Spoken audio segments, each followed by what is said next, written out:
What's up, guys? For our morning, today we start our corporate Daniel fast. So I'm sipping black coffee because coffee is a bean, no cream. We are taking our 5 love languages quiz online right now. We think that it's very important. And to be honest, we slacked off a while. So we want to see what's new. And I suggest people to start doing this. If you're joining in any type of fasting, keep what you're fasting for between you, your partner, or just you and God. And let's get this. So we took the quiz, and his is physical touch. And then Okay, what does it say? The physical touch. This love language isn't all about the bedroom. A person whose primary love language is physical touch is not surprisingly very touchy, hugs, pats on the back, holding hands, and thoughtful touches on the arm, shoulder, or face. That wasn't thoughtful.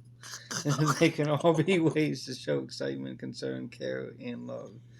Physical presence and accessibility are crucial, while neglect or abuse can be unforgivable and destructive. Physical touch fosters a sense of security and belonging in any relationship. I did touch his face. I'm like, honey, you gotta shave. That's touching. And honey, are you able to help me take the trash out? It's physical touch, not physical appearance. I touched you. Mine is an acts of service. Go ahead, baby, read it. I guess this is an act of service, isn't it? Can vacuuming the floors really be an expression of love? Absolutely. Anything you do to ease the burden of responsibilities weighing on an acts of service person will speak volumes. The words they most want to hear is, let me do that for you. Oh my God. Laziness, broken commitments, and making more work for them tell speakers of this love language their feelings don't matter. Finding ways to serve speaks volumes to the recipient of these acts. And this is going to be a fun one because she's going to work me to death. Yeah, all right. Remember what it says, dear. Physical act is not always intimate. No, it's always intimate. I think you're working He always wants the physical bedroom. No, honey. Pause. So his second one is quality time. And it's very close to the first one, too. It says, in the vernacular of quality time, nothing says I love you like full, undivided attention. Being there for this type of person is critical, but really being there. With the TV off, unless the quality time is like watching something funny on TV together. Fork and knife down, unless the quality time is eating together. And all chores and tasks on standby makes a significant other feel truly special and loved. Distractions postponed. Days. Or the failure to listen can be especially hurtful. Yes, it can.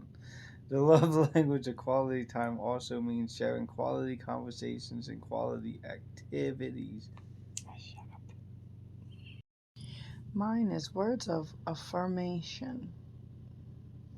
So actions don't always speak louder than words. If this is your love language, unsolicited compliments mean the world to you. Hearing the words I love you is important. Hearing the reasons behind that love sends your spirit skyward. Insults can leave you shattered and not easily forgotten. Kind, encouraging, and positive words are truly life-giving. Word. What's your third one? My third one is words of affirmation. We just read that. Your fourth one is receiving gifts. Let me see my fourth. The fourth and fifth one don't count. Shut up. My third was physical touch. Your fourth is receiving gifts. My fourth is quality time. My last is receiving gifts, and yours is acts of service. This is proof, people. This man thinks of nothing but physical, and acts of service don't want to help my butt out. Oh, It's shut proof up. in the test. Shut up. Wait a minute. That's not very affirming, is it? No. Speak to me with love. Okay, so if your spouse's love language is physical touch, as you walk from the car to go shopping, reach out and hold their hand. When you shop for your spouse, look for things that will appeal to their tactile nature. A cashmere sweater. Not really. Not for me. Not for you. Don't give me no cashmere sweater. A plush throw pillow. I don't care about that. Soft slippers. Yeah, I'll take them. I don't care about it. But then I'll stop wearing them. Walk up to. I know. I've gotten so many sandals and slippers for you, and you don't ever wear them. Well, once your feet start Waste spreading, of money. I don't want to wear them anymore. Stop it. Walk up to your spouse and say, "Have I told you lately that I love you?" Not today. Take her in your arms and hug her while you rub her back and continue. You're the best. That's not your love language. Come on. Well, that part is. Untangle yourself and move on to the next thing. When you sit together in church, reach over and hold your spouse's hand during times of prayer. Yeah. Initiate sex by giving your spouse a foot massage. Oh, Sometimes I say suck the toe. No, I'm just I'm joking. not a foot person. Continue to other parts of the body as long as it brings pleasure to your spouse. Yeah. When family or friends are visiting, touch your spouse in their presence. A hug, running your hand along his or her arm, putting your arm around him as you stand talking, or simply placing your hand on her shoulder can earn double emotional points. It says, even with all these people in our house, I still see you. And when your family's around, you This get is so too distracted. mushy. I know. My family's around, it's like you got to do all this work. Couples separated by circumstance such as deployment use a variety of strategies to touch when they cannot be physical together. Okay, some wives will wear an old shirt of their husband around the house. Okay, so that's not for us because I'm not in Army and you are in neither.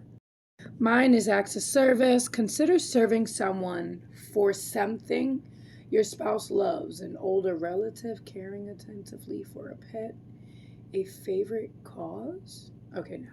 Print note cards with the following. Today I will show my love for you by complete the sentence with a task you know your spouse will love you to do. Picking up the clutter. Taking old clothes to a thrift store. Fixing something that's been broken a long time. I do all these Weeding things. the garden. I don't do that. Bonus much. points if it's a chore that's been put off. Ask your spouse to make a list of 10 things he would like for you to do during the next month. I did. He rejected the to-do list. Then ask your spouse to prioritize those, numbering them 1 through 10, with 1 being the most important, 10 being the least. Use this list to plan your strategy for a month of love. Get ready to live with a happy spouse. See, but the thing is, though, is she'll put some random stuff on the list, like, here, you want to just paint the entire deck? That's the acts of service. While your spouse is away, get the children to help you with some acts of service for him. When he walks in the door, join the children and shout, "Surprise, we love you." Yeah, that doesn't ever happen. That would be great. This can also work when your spouse is away for a long period of time. We're not in the military.